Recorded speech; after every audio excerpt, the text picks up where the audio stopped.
కొన్ని ఉదాహరణలతో సహా నేను చూపిస్తాను, చెప్తాను. సంపద సృష్టిస్తాను అని ఎన్నికలకు ముందు చెప్పి ఇప్పుడు ప్రజల ఆస్తులను చెనిక్కాయలకు బెల్లానికి అమ్ముతా ఉన్నాడు, స్కాములు చేస్తూ. సంపద సృష్టించడము అని అంటే ఆయన సొంత సంపద సృష్టించడం మాత్రమే సంపద సృష్టించడం అనుకుంటా ఉన్నాడు. గవర్నమెంట్ ఆస్తులను చెనిక్కాయలకు బెల్లాలకు అమ్ముతున్నాడు. కమిషన్లకు ఆశపడి ఆయన మనుషులకు దోచిపెడతా ఉన్నాడు.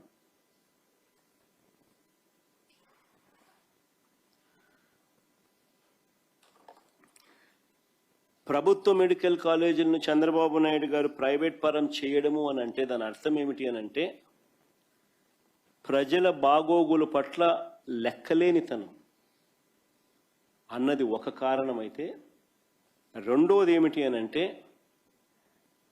తారాస్థాయికి చేరిన ఆయన అవినీతికి ఇదొక పరాకాష్ట. నిజంగా స్కాములు చేసేది ఏ స్థాయి కంటే ఆ స్థాయికి దిగజారిపోయి స్కాములు చేయడం అనేది నిజంగా పరాకాష్ట. ఇది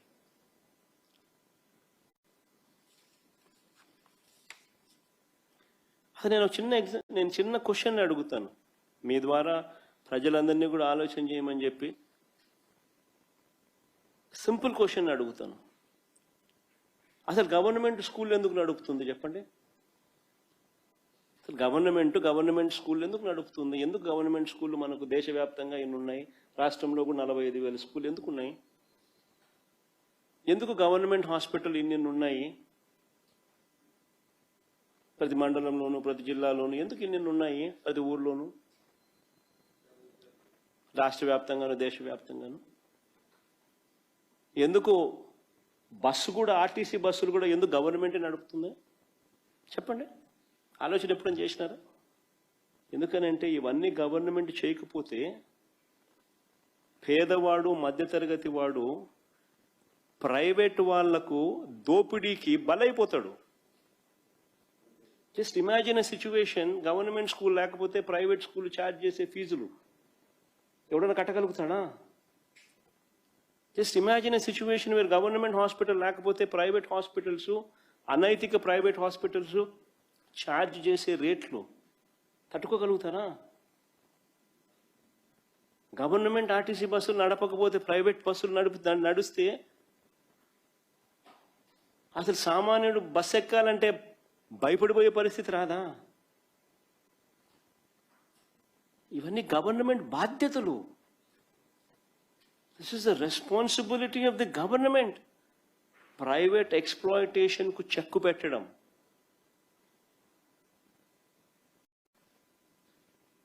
this is the responsibility of the government.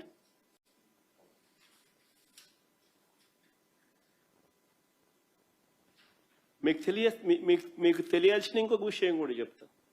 1923 నుంచి 2019 వరకు, అంటే వైఎస్ఆర్సీపీ ప్రభుత్వం వచ్చేదాకా మన రాష్ట్రంలో ఎన్ని గవర్నమెంట్ మెడికల్ కాలేజీలు ఉన్నాయో తెలుసా? 11. దీనికి పద్మావతి అటానమస్ కాలేజీని కూడా కలుపుకుంటే 12, అన్ని కలిపి ఆ కాలేజీతో కూడా కలుపుకుంటే. 2019కి చంద్రబాబు నాయుడు గారు 3 సార్లు ముఖ్యమంత్రి. అంటే మా ప్రభుత్వం రాక మునుపు 2019 నాటికే చంద్రబాబు నాయుడు అప్పటికే 3 సార్లు ముఖ్యమంత్రి, 14 ఏళ్ళు ముఖ్యమంత్రిగా పరిపాలన చేశాడు. అప్పటికే కనీసం ఒక్క గవర్నమెంట్ మెడికల్ కాలేజ్ అయినా తీసుకొచ్చాడా? ఒక్క గవర్నమెంట్ మెడికల్ కాలేజ్ అయినా కట్టాడా? ఆలోచన చేయమని అడుగుతా ఉన్నా. కనీసం ఆలోచన అయినా చేశాడని అడుగుతా ఉన్నా.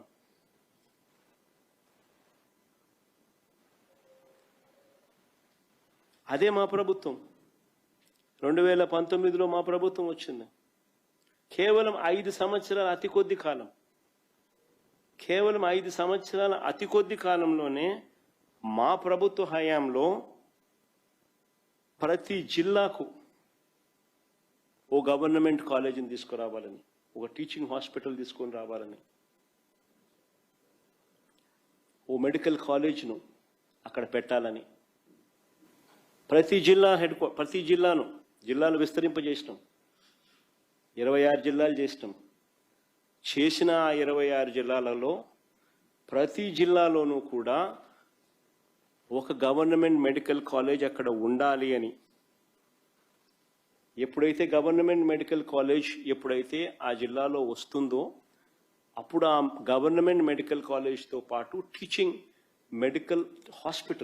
హాస్పిటల్ కూడా అక్కడ ఉంటుంది, పార్ట్ ఆఫ్ మెడికల్ కాలేజ్ కింద. ఎప్పుడైతే ఒక టీచింగ్ హాస్పిటల్ ఎప్పుడైతే part of the medical college కింద జిల్లాలో అవైలబుల్గా ఉంటుందో, that means it's a super speciality hospital which is made available there. అంటే అక్కడ ఆ జిల్లాలో ఒక సూపర్ స్పెషాలిటీ హాస్పిటల్ అక్కడ అందుబాటులోకి వస్తుంది. అక్కడ పనిచేసే డాక్టర్లు, ప్రొఫెసర్లు, అసిస్టెంట్ ప్రొఫెసర్లు, పీజీ స్టూడెంట్స్, ఎంబీబీఎస్ డాక్టర్లు, నర్సింగ్ కాలేజ్ స్టూడెంట్స్, వీళ్ళంతా అక్కడ పనిచేస్తూ ఉంటారు. Different faculties, super speciality hospitals availability, super speciality ఫ్యాకల్టీస్తో కూడిన సూపర్ స్పెషాలిటీ హాస్పిటల్ అక్కడ అవైలబిలిటీలోకి వస్తుంది. ఈ మెడికల్ కాలేజు ఒక హబ్గా ఆపరేట్ చేస్తుంది ఆ జిల్లాలో. ఒక మెడికల్ హబ్గా ఆపరేట్ చేస్తూ ఇది ఆ జిల్లాలో ఉన్న ఏరియా హాస్పిటల్స్కు, కమ్యూనిటీ హెల్త్ సెంటర్ సిహెచ్సిలకు, పిహెచ్సిలకు, విలేజ్ క్లినిక్స్కు ఇది మార్గనిర్దేశం చేస్తుంది. ఒక మెడికల్ హబ్గా జిల్లాలో ఉన్న అన్ని గవర్నమెంట్ చిన్న హాస్పిటల్స్కు this will be guiding factor. ఒక మెడికల్ హబ్గా ఉంటుంది. అత్యాధునిక వైద్యం అన్నది పేదలకు ఉచితంగా అందుతుంది. ఎప్పుడైతే ఇలాంటి సూపర్ స్పెషాలిటీ హాస్పిటల్ ఎప్పుడైతే జిల్లా హెడ్ క్వార్టర్స్లో వస్తుందో, అనైతిక ప్రైవేట్ హాస్పిటల్స్ ప్రజలను ఎక్స్‌ప్లాయిట్ చేయలేదు.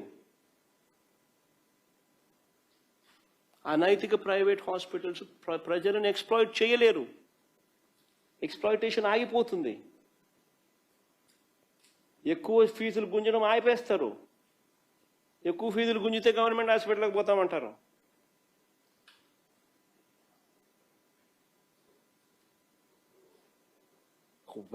వ్యవస్థ జిల్లాలో బలపడుతుంది. దీంతో పాటు ప్రతి జిల్లాలోనూ అడిషనల్గా మెడికల్ సీట్లు వస్తాయి.